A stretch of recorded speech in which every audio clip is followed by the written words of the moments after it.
오늘 말씀은 어떻게 알 수 있을까? 말씀을 어떻게 알 수 있을까? 이렇게 말씀의 제목을 정해봤습니다. 요한 1, 2, 3서 그리고 요한복음은 누가 기록한 거냐면 사도 요한이 성령의 영감을 받아서 기록하게 된 거죠.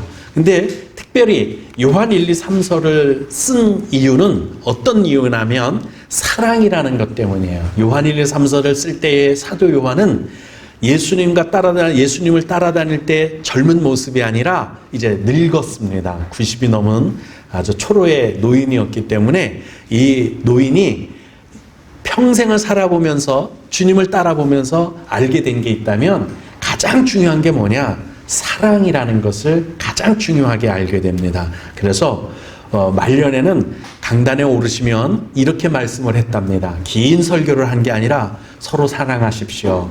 여러분 서로 사랑하십시오. 그것이 하나님의 뜻입니다. 여러분 사랑하십시오. 할렐루야. 이렇게 부탁을 했다고 그래요. 마찬가지로 요한 1서, 2서, 3서를 쓴 특히 1서를 쓴 내용은 뭐냐면 그 사랑의 사귐에 대해서 강조하기 위해서 그 중점적인 목적을 가지고 썼습니다. 그 내용이 1장 3절에 이렇게 기록이 됩니다. 우리가 보고 들은 바를 너에게도 전함은, 보고 들은 게 뭐예요? 예수님을 보고 예수님께 듣고 한 예수님과의 삶 가운데서 보고 들은 것들을 말하는 거예요. 그걸 너희에게도 똑같이 전해서 너희들에게도 알게 하는 이유가 뭐냐? 너희도 우리와 같이 사귐이 있게 하려고 한다. 이렇게 말씀합니다. 사귐. 그래서 우리의 사귐은 어떤 사귐이냐? 동창회 개모임 사귐이냐? 아니면 마을 사람들이 고향께 사귐이냐? 이런 고교 동창 모임 이런 사귐이 아니라 우리의 사귐은 아버지 하나님 그리고 그 아들 예수 그리스도와 더불어서 사귀는 그 사귐을 누리는 것. 뭐라고요? 누리는 것. 이것이 우리가 요구하는 사귐이다. 이렇게 말씀합니다. 이 사귐이란 말을 헬라어로 성경으로 보면 코이노니아라고 말을 하는데 이 코이노니아에는 교제, 나눔, 섬김이라는 뜻까지도 다 포함된 포괄적인 코이노니아가 됩니다. 그래서 그냥 알고 지내는 정도가 아니라 교제할 뿐만 아니라 서로 나누어 주고 서로에게 섬김을 주는 깊이 있는 사랑의 교제라는 것을 알 수 있습니다. 그래서 1장에는 어떤 내용이 있느냐면 대략적으로 살펴보면 하나님은 빛입니다. 이렇게 말을 해요. 그리고 하나님이 빛이라는 얘기는 뭐예요? 환하다는 거예요. 숨겨진 것이 없다는 거예요. 그리고 그 뒤에 부연 설명을 더 하시는데 그 이유가 있습니다. 왜냐하면 우리도 사람과 사람이 또는 이웃 사람이 또는 그리스도 안에서 사귀는 이 코이노니아가 어떻게 되어야 되느냐? 어둠이 없어야 된다는 것. 감추어진 것이 없어야 되는 것. 이걸 우리가 어떻게 표현하면 좋을까 생각했는데 열린 교제란 말이 있더만요. 오픈되어 있어야 된다는 거예요. 보통 사람들이 저 사람과 사귈 때 이용 가치가 있어서 사귄다든지 또는 비인격적으로 사귀는 사람이 있어요. 저 사람은 나보다 못 배웠으니까, 저 사람은 나보다 가난하니까, 저 사람은 나보다 못생겼으니까 무시하면서 사귀는 건 안 된다는 뜻이에요. 또 어떤 사람은 저 사람은 나보다 가진 게 많으니까 오히려 그 앞에서 비굴해지는 것도 온전한 사귐이 아닐 거란 말이에요.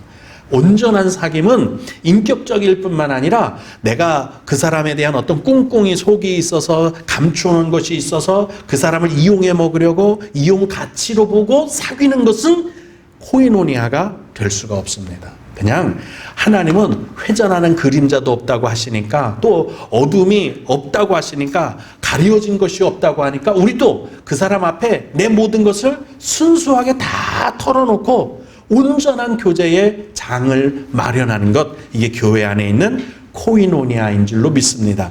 구역 식구들뿐만 아니라 우리 믿음의 가족들끼리는 하나도 숨김이 없이 하나님 앞에 빛이신 하나님이 그렇게 사귀시는 것처럼 어둠이 없는 하나님처럼 우리도 열린 교제를 이루는 후영교회 코이노니아 되어질 수 있기를 주님의 이름으로 축복합니다. 물론 이렇게 말씀드리니까 아이고 그거 다 나는 좀 부족해서 죄인이라서 어려운데 솔직히 다 완전 오픈한다는 것이 얼마나 어렵습니까? 쉬워 보이지만 내 자신을 다 드러내놓는다는 것이 어렵습니다. 왜냐하면 부족하기 때문에 내 부족한 것은 감추고 싶거든요. 뿐만입니까? 나는 죄성이 있기 때문에 마찬가지예요. 그래서 우리는 사람을 보면 첫인상이라는 것을 갖게 되고 또 갖게 되어 사람들하고 이야기하다 보면 그의 진면목을 아는 것이 아니라 오히려 그 사람의 흠이나 단점을 더 빨리 알게 되는 부족한 죄인입니다. 그런 것들을 봐서는 안 되는데 그런 것들이 눈에 보이면서 저 사람은 이렇게 깐만히 보게 되거나 또는 우습게 여기거나 무시하거나 이런 것들이 있는 어떻게 그런데 다 오픈할 수 있어요? 그런데 걱정하지 마십시오. 우리는 자격이 없지만 그것 때문에 예수님께서 우리 대신 십자가에서 우리 죄를 다 해결하시는 대속의 피를 값으로 흘리셨다고 합니다. 그러므로 내가 부족한 건 주님, 내가 을동의 엄마랑 갑돌이의 아빠랑 또는 최집사님이랑 강집사님이랑 소집사님이랑 말집사님이랑 다 사귀는데 내가 부족한 건 주님이 대신 채워주세요. 그렇게 믿음의 장에 나설 수 있기를, 코이노니아에 나설 수 있기를 주님의 이름으로 축복합니다. 특별히 오늘은 코이노니아에 방해가 되는 것들이 있어요. 온전한 사귐에 방해가 되는 것. 그 세 가지, 버려야 할 어둠의 생활 방편, 이렇게 제가 표현했는데 세 가지가 오늘 본문에 나오고 있습니다. 먼저 이 세 가지를 알기 전에 우리가 먼저 확인하고 넘어갈, 또 이해하고 넘어가야 될 것이 있어요. 이렇게 말씀하신 것, 오늘 15절에 전반절에 말씀하신 것을 먼저 이해를 하고 넘어가야 돼요. 이거 잘못 이해하면 이거 어떻게 이렇게 살지? 이렇게 오해하기 쉽습니다. 이렇게 말씀하십니다. 이 세상이나 이 세상에 있는 것들을 사랑하지 말라. 이 세상은 이렇게 눈에 보이는 것들을 말해요. 근데 이 세상에 있는 것들은 좀 형이상학적인 것들을 말해요. 권위, 명예 또는 뭐 권력, 우리가 보이지 않는 것들이 있죠. 그러니까 보이는 것과 보이지 않는 이 세상에 있는 모든 것들을 사랑하지 말라 이렇게 말씀하세요. 사랑하지 말라고 하니까 이걸 다 버려야 하는 것처럼 아예 벌어지 보는 것처럼 이렇게 하면 되겠다 싶은데 그게 그런 뜻으로 말씀한 게 아닙니다. 그럼 이 세상을 부정하라는 말이에요. 그럼 이 세상을 우리가 떠나야 되잖아요. 그럴 수밖에 없어요. 그럼 그런 말씀이 아니라 이런 것들을 사랑하지 말라는 것은 우선순위에 관한 거예요. 예를 들면 이겁니다. 이 세상이나 이 세상에 있는 것들을 사랑하지 말라라는 말을 조금 다른 단어를 집어넣어서 제가 읽어보겠습니다. 이 세상이나 이 세상에 있는 것들을 관심 두지 마라. 또는 이런 것들에 집착하지 마라. 이렇게 한번 읽어보겠습니다. 그리고 제가 예를 들어볼게요. 제가 낚시를 무지하게 좋아합니다. 라고 생각합시다. 생각해보니까 아주 좋아하지는 않네요. 낚시를 무지하게 좋아한다고 생각합시다. 예를 드는 거예요. 낚시를 그렇게 생각해보니까 그렇게 좋아하지는 않아요. 근데 낚시를 무지 좋아해요. 근데 낚시를 거기에 집착하고 거기에 관심 두면 생각해 봅시다. 그 뒤에 이렇게 말해요. 15절 후반절에 요 뒤에 밑에 보면 이렇게 말합니다.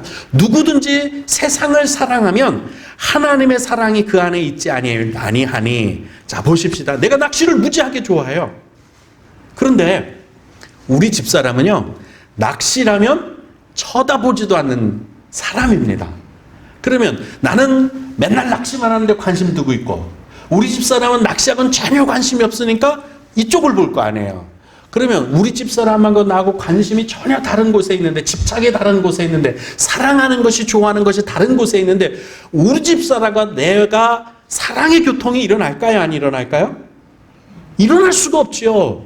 이게 사랑이 없는 이유예요. 요즘 우리 집에 보면은 우리 딸내미들이랑 저랑 교통이 잘 일어나질 않아요. 왜 그런지 아세요? 우리 딸내미들은 핸드폰만 잡으면 계속 그것만 들고 이러고 돌아다녀요. 우리 막내는요, 화장하면서도 이거 보면서 이렇게 하고요. 뭐 양말 신으면서도 이러고 보고 있더라고요. 너 뭐 하냐? 그거 이제 그만 끄라. 관심이 거기에 있는 거예요. 그럼 나하고 나는 거기에 관심이 없으니까 돼요, 안 돼요? 안 되는 거예요. 세상과 세상에 있는 것들에 관심을 가지고 있으면 하나님은 그런데 관심이 없어요. 어디에 관심이 있어요? 우리한테 관심이 있는데 우리가 다른 데 관심을 두고 있으면 하나님과 우리가 교통이 일어나요, 안 일어나요? 교제가 돼요, 안 돼요? 그러니까 거기는 사랑이 없는 거예요.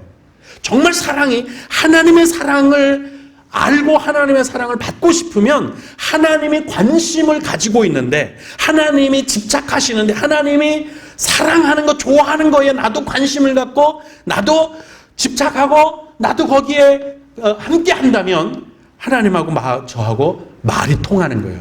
하나님 그러세요? 하나님 이해할 수 있겠어요? 나도 너 이해하겠구나. 예. 그러면 하나님과 우리가 사랑이 이루어지는 겁니다. 이게 코이노니아예요. 세상을 사랑하지 마라. 세상에 있는 것들을 사랑하지 마라. 그러니까 그거 아예 다 버리고 살아라. 이런 뜻이 아니에요. 부정하라. 그런 뜻이 아니에요. 필요하죠. 아니, 가끔 휴가 내서 친구들이랑 온 가족이 낚시 가서 한 마리를 잡든 못 잡든 낚싯대 들이우고 하루 종일 피로를 풀고 오면 좋지요. 근데 그거 맨날 그것 때문에 마누라하고 있는지 없는지 가족은 다 내팽개치고 직장 생활도 다 내팽개치고 한 달이고 보름이고 낚시터에 가 있는 사람들이 있습니다. 그거는 아니라는 거예요. 그렇게 하지 말라는 거예요. 근데 이게 낚시에만 국한되어 있는, 핸드폰에도 국한되어 있고요. 어떤 사람들은 그림, 사진에, 어떤 사람은 골동품에, 직장에, 일에, 돈에 이렇게 집착하고 있는 거예요. 명예에, 권세에 그렇게 온통 자기의 마음을 쏟고 있으니까 다른 게 눈에 안 보이죠. 하나님이 눈에 안 보인다는 거예요. 이걸 먼저 이해하고 넘어가야 코이노니아에 정말 필요한 게 어떤 마음의 자세, 어떤 생활 방편이겠구나, 이것을 알 수 있을 겁니다. 자, 이제 그러면 한 가지씩 살펴볼까요? 육신의 정욕을 나쁘다고 하나님께서 말씀하세요. 자, 먼저 이해했던 걸 바탕으로 해볼까요? 육신의 정욕. 어디까지가 육신의 정욕이고 어디까지가 젖과 꿀이 흐르는 기름진 복일까요? 하나님께서는 분명히 젖과 꿀이 흐르는 복을 말씀하시고 푸른 초장, 쉴만한 물가, 기름진 소산의 축복, 이렇게 많은 말씀을 하셨어요. 그러면 어디까지가 육신의 정욕이고 어디까지가 신령한 기름진 소산의 복일까요? 이걸 알아보는 방법 필요하지 않겠어요? 그래서 제가 국어사전에 정욕이라는 말을 찾아봤어요. 육신이라는 건 다 아니까. 육체하고는 좀 달라요. 육체는 여기 비계덩어리 또는 머리카락 이런 육체적인 구조를 말하는 거고요. 육신은 이 육신이 살고 있는 삶의 영역을 말해요. 우리 육신의 삶, 이런 삶까지를 다 포함하는 것을 육신이라 그래요. 그러니까 육신이라는 말은 좀 형이상학적인 거죠. 추상적인 거예요. 그래서 육체가 거하는 모든 곳에 있는 삶의 영역은 육신이에요. 여기 다 내가 아침에 밥 먹고 만나고 이러는 삶의 영역을 다 그렇게 말해요. 그렇게 이해하시면 되겠고요. 정욕이 뭘까? 두 가지 의미가 있었습니다. 마음속에 일어나는 여러 가지 욕구가 정욕이래요. 또 물건을 탐내고 집착하는 마음. 그래서 여러 가지 감정과 본능적인 욕망의 뜻의 양생된 용어인, 이렇게 나옵니다. 수요일 날 요즘 요한일서를 이렇게 우리가 살펴보고 있는데 이 말씀이 교제가 부족한 지금 필요하겠다 싶어서, 너무나 수요일 날 예배를 많이 안 나오니까 모든 우리 후영교회 성도들이 다 알아야 될 말씀이다 싶어서 다시 정리해 갖고 나온 말씀입니다. 이렇게 여러 가지 감정, 본능적인 욕망, 자고 싶다, 예뻐지고 싶다, 또 사랑받고 싶다, 인정받고 싶다, 이런 것들이 다 우리의 욕심 아니에요? 우리 생각 아니에요? 이런 것들이에요. 이런 게 우리의 자연스러운 감정이에요. 잠자고 싶다, 먹고 싶다, 다 이런 것들이, 또는 본능적인 것, 이런 것들이 합쳐진, 양생되어진 용어가 정욕이다, 이렇게 말하고 있습니다. 배부르고 싶다, 칭찬받고 싶다, 이거 당연한 거 아니에요? 문제는 어디까지가 정욕이고, 육신의 정욕이고 어디까지가 기름진 소산의 축복이냐, 이거 궁금하죠. 요거를 알면 내가 지금 세상에 정욕에 집착하는 삶을 사는구나. 아니면 내가 지금 하나님이 주신 복을 정상적으로 누리면서 사는구나를 구분할 수 있을 거예요. 그리고 또 한 가지가 안목의 정욕이에요. 안목의 정욕. 자, 그러면 한번 봅시다. 안목이라는 게 좋은 거예요, 나쁜 거예요? 좋은 거예요. 안목이 있는 사람을 만나면요, 얼마나 좋은지 몰라요. 이런 안목을 가진 사람 우리 교회에 있으면 얼마나 좋을까 싶어요. 제가 이제 우리 교회는 이제 그런 안목까지는 은사라고도 말할 수 있겠는데, 이렇게 예를 들어 드리면 좋겠어요. 저는요, 어떤 안목이 있는지 아세요? 옷 고르는 안목이 남들에 비해서 좀 뛰어나요. 우리 집사람이 혼자 가면 옷을 못 사요. 근데 제가 우리 집사람 옷을 이거 대보고 저거 대보면 안목이 있어서 우리 집사람에게 잘 어울리는 옷을 잘 선택을 해요. 우리 집사람이 혼자 옷 사러 나갔다가 자기 혼자 자신이 없어서 못 사고 그냥 들어와서 당신 없어서 나 옷 못 샀어 하고 들어올 때가 많아요. 이 안목 좋은 거예요, 나쁜 거예요? 좋은 거죠. 안목이 있는 사람은요, 이런 경우도 있어요. 저 밑에 이제 땅이 하나 있어요. 강가에 땅이 있어요. 근데 보니까 움푹 들어가고 잡초만 우거지고 사람들이 관심을 안 가져. 그래서 싸게 내놨어요. 근데 어떤 사람이 쓱 보더니 그 사람은 땅을 보는 안목이 있는 거예요. 야, 이거 한 200차만 돋구고 이렇게 옆에 이렇게 하는 걸 뭐라 그래요? 제방을 좀 쌓고 이렇게 잘 가꾸면 이거는 좋은 땅이 되겠는걸? 이건 그 사람만이 가진 안목이에요. 그렇게 하면 이게 가치 있는 땅이 되는 거죠. 안목 좋은 거예요, 나쁜 거예요? 좋은 거예요. 20년 후에 우리 삶을 미리 내다보는 안목이 필요하기도 하고요. 우리 후영교회도 이렇게 하면 우리 교회가 부흥하겠는걸? 우리 남선교회가 이렇게 하면 화목해지겠다. 이렇게 되면 여선교회가 부흥하겠다. 이런 안목을 가진 사람들이 있으면 복받은 거예요. 그건 은사예요. 근데 어디까지가 이런 유익한 안목이고 어디까지가 안목의 정욕일까? 이거 궁금하지 않아요? 어떻게 해야 되지? 그럼 어떻게 하는 거가 안목의 정욕이 되고 유익한 안목이 될 수 있을까? 안목이라는 것이 사물을 보고 분별하는 견식, 식견 이렇게 나와 있는데 이거 사전에서 이제 또 찾아본 거죠. 이런 것들이 우리에게 필요해요. 근데 이런 것들로 자기 사욕을 채우고 자기 이익을 챙기고 남을 힘들게 하는 방법도 있어요. 어디까지가 유익한 안목이냐, 어디까지가 안목의 정욕이냐 필요하겠죠. 좋은 안목도 정욕과 관련이 되면 죄와 어둠이 되어서 많은 이들과 사회에 해악을 끼친다, 고통을 준다. 이런 것들은 우리가 살면서 주변에서 많이 살펴보고 확인하고 또 아마 겪었을 겁니다. 이런 안목을 가진 사람들, 사람들을 괴롭히는 사람, 이런 안목을 갖고 괴롭히는 사람, 지식을 갖고도 괴롭히는 이런 사람들이 많습니다. 이런 것이 안목의 정욕이죠. 또 한 가지 이제 마지막으로 이생의 자랑이라는 게 있어요. 이생의 자랑이라고 본문에 말씀하시네요. 그럼 어디까지가 축복의 간증이거나 하나님께 복 받았어, 하나님께서 복 주셨어, 이런 간증이 될 수도 있죠. 축복의 간증입니다. 반면에 어떤 건 욕된 자랑이에요. 이생의 자랑을 하면서 살아요. 어떤 건 이생의 자랑이고 어떤 것은 축복의 간증이냐, 어떻게 구분할 수 있을까요? 궁금하죠? 이거를 하면 코이노니아에 아주 유익해집니다. 이건 내적인 거예요. 사람들과 사귈 때 이게 이 세 가지만 제대로 축복의 간증을 살 수 있는 사람, 그리고 안목을 가지고 유익을 끼칠 수 있는 사람, 그리고 기름진 솟아의 복을 가지고 있는 사람은 코이노니아에서 유익을 끼칩니다. 반면에 안목의 정욕, 이생의 자랑, 그 육신의 정욕, 이런 것들을 가지고 있는 사람이 코이노니아에 합류를 하게 되면 깨지는 소리, 콩가루 집안 이렇게 돼버리고 마는 거죠. 이렇게 되는 거예요. 그럼 이제 나는 그러면 어떤 사람일까? 이 세 가지 생활 방편 중에 나는 어떻게 살고 있을까? 어떻게 할 수 있을까요?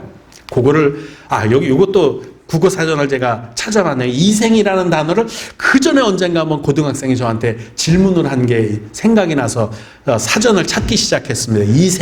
이생이란 말은 사람이 살아가는 세상 또는 이 세상에 살아있는 동안이라고도 하고요. 내세, 즉 영생과 반대되는 개념으로서 한평생을 이생이라고 한다. 비슷한 말로는 현세라고 있습니다. 이생의 자랑, 이것도 이제 이해를 하려면 자랑이 뭔지를 또 알아봐야죠. 자랑도 국어사전에 보면 네 가지를 표현해 놨더라고요. 이걸 제가 두 가지로 구분을 했습니다. 자랑이 교만도 자랑에 속하고요. 과시도 자랑에 속합니다. 뿐만 아니라 자랑에는요, 긍정적인 의미도 있더만요. 자긍심을 갖는 것, 자존심이 아니라 자긍심, 그리고 긍지를 갖는 것도 자랑에 속하는 겁니다. 자, 교만하고 과시하는 것은 나쁜 거죠.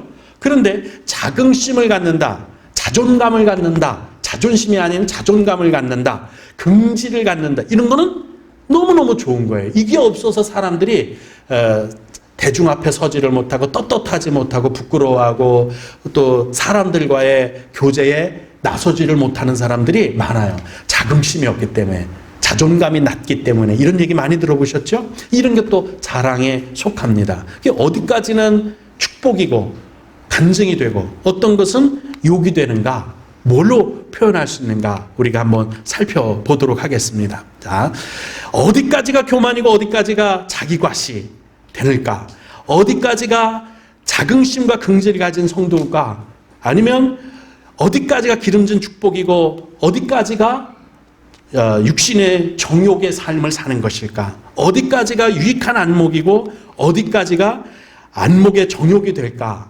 모르다가 구분할 수 있을까, 이게 이제 중요한 거예요. 이런 거라면 내가 스스로 확인해보고 내가 지금 잘못되고 있구나, 내가 세상과 세상에 있는 것들을 사랑하고 있는 거구나, 버리고 하나님께도 돌아와서 세상과 세상에 있는 것들을 복으로, 용도로, 도구로 사용하는 삶을 살 수 있을 겁니다. 그거에 집착하는 삶이 아니라.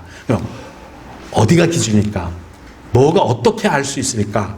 제가 살펴본 바로는요, 사귐을 통해서 구분해 보고 확인할 수 있습니다. 무슨 뜻이냐면, 내가 지금 가지고 있는 축복의 물질의 복이 이게 육신의 정욕인지 아니면 기름진 초산의 축복인지를 아는 방법은요, 내가 가지고 있는 물질의 축복이 주변에 있는 사람들에게 해악이 되거나 주변에 있는 사람들에게 불편함이 되거나 주변에 있는 사람들이 비난의 대상이 되는 물질을 가지고 있다, 부자가 됐다, 그러면 이거는 육신의 정욕 때문에 생긴 물질이 분명합니다. 반면에 내가 분명히 부자예요. 물질이 많아요. 근데 이것 때문에 주변에 있는 사람들이 아이고 그래도 우리 윤 집사가 저만큼이나도 부자니까 우리가 이렇게라도 주변에서 같이 뭐라 그러죠? 그의 잘된 거를 나누고 즐겁지, 그 사람 참 부자 된 거 너무 감사해, 이런 말을 듣게 되면 이거는 기름진 소산의 축복입니다. 성경에 보면 부자들이 상당히 많았죠. 그 많은 부자들이 욥이든 아브라함이든 이삭이든 모든 사람들이 부자가 돼서 남에게 해악을 끼친 게 아니라 모든 사람들에게 유익을 끼칩니다. 그걸 기름진 소산의 복이라고 말을 해요. 근데 내가 돈을 많이 벌고 내가 지식을 많이 쌓고 내가 명예와 권세를 가진 것이 다른 사람들이 손가락질거리가 되거나 비난의 대상이 되면 이거 내가 분명히 잘못된 육신의 정욕으로 산 거구나 생각하시면 맞습니다. 뭐가 기준이에요? 사귀는 데서, 다른 사람들과 사귀는데 내가 가진 복이라고 생각하는 지식이라든지 권력이라든지 명예라든지 돈이라든지 재물이라든지 이런 모든 것들이 욕이 되면 정욕으로 말미암아 내가 취한 것들이라는 것을 알 수 있어요. 그러므로 사귐 속에 내가 어떤 점수를 받느냐, 어떤 판단을 받는가를 잘 사귀어보면 됩니다. 뿐만 아니라 안목의 정욕도 마찬가지예요. 다른 사람들에게 내가 가진 안목으로 유익을 끼칠 수 있으면 다른 사람들이 내가 가진 안목에 상담을 해오고 다른 사람들이 내가 가진 안목에 행복해하면 그건 유익한 안목이에요. 재능이고 은사가 돼요. 그러나 그걸 가지고 내가 안목이 있다는 것 때문에 남들 것을 빼앗고 착취하면 안 돼요. 제가 이렇게 예를 들은 거 지난주에 예를 들었습니다. 돌아다니다 보니까 남의 집에 이리 굴러다니고 저리도 굴러다니는 시퍼런 도자기가 하나 있습니다. 그 할머니는 시어머니 대대로 물려받으면서도 그게 그냥 우리 집에 있는 거니까 그냥 굴러다니면서 소금도 넣어놨다, 간장도 넣어놨다, 뭐 이렇게 부뚜막에도 치웠다, 장독대에도 이리저리 굴러다니는 천덕꾸러기에 불과한데 내가 그 집에 쓱 들어가서 보니까 그것은 고려청자, 조선백자 이런 것들이란 말이에요. 그러면 나는 보는 안목이 있는 거예요, 없는 거예요? 안목이 있고 그 주인 아주머니는 안목이 없었던 거예요. 그러면 내가 좋은 사람이라면 아주머니 이거 내가 좋은 비밀 하나 알려드릴 테니까 나 점심 한번 사줄리야? 뭔데? 이거 고려청자야. 이거 한 2억 갈 거야. 그러면 그 사람도 좋고 나도 좋은데 그 사람 모른다는 것 때문에 아주머니 제가 스텐으로 된 좋은 그릇 하나 사줄 테니까 이거 도자기 이거 놔주지 이거 뭐 이렇게 굴러다니는 거라면 그러시오? 그럼 그거 쓱 갖고 와서 내가 꿀꺽하면 안 좋은 안목인 거예요. 그죠? 그걸 말하는 거예요. 악한 안목이에요.